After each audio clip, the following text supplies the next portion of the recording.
The top story on China Beat today are the recent actions taken by the U.S. Department of Commerce and the U.S. International Trade Commission, in particular, the actions related to trade with China. We hope that over time you will understand the workings of the Trade Commission within international treaties and the World Trade Organization.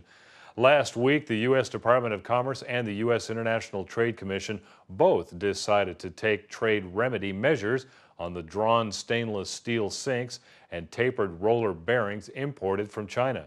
The measure followed the decision of Canada that imported stainless steel sinks from China were harming the Canadian sink industry.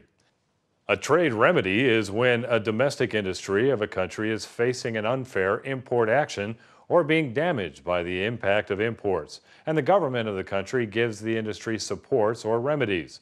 Main modes of the trade remedy include anti-dumping, anti-subsidy, and supporting measures.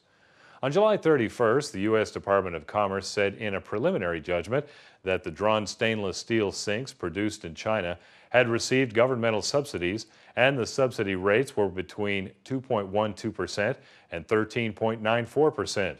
According to the latest schedule, the U.S. Department of Commerce and the U.S. International Trade Commission will also make final judgments in October and November of 2012. If both organizations make positive judgments, the U.S. Department will order the U.S. Custom House to impose anti-subsidy taxes on products of the same kinds imported from China. The next two items from the U.S. ITC relate to an international agreement regarding the existing countervailing duties and tariffs. Called the Uruguay Round Agreements Act, it requires the Department of Commerce to revoke an anti-dumping or countervailing duty order or terminate a suspension agreement after 5 years unless the Department of Commerce and the U.S. ITC determine that revoking an order or terminating a suspension agreement would likely to lend a continuation or recurrence of dumping or subsidies and of material injury within a reasonably foreseeable time. The U.S. International Trade Commission then made a ruling on whether or not to continue existing countervailing duties on lined paper school supplies from China, India, and Indonesia.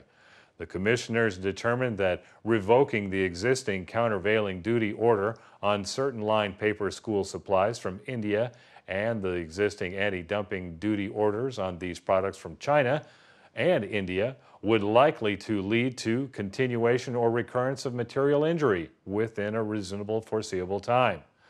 The U.S. ITC further determined that revoking the existing countervailing duty order and the existing anti-dumping duty order on these products from Indonesia would not be likely to lead to a continuation or recurrence of material injury within a reasonably foreseeable time.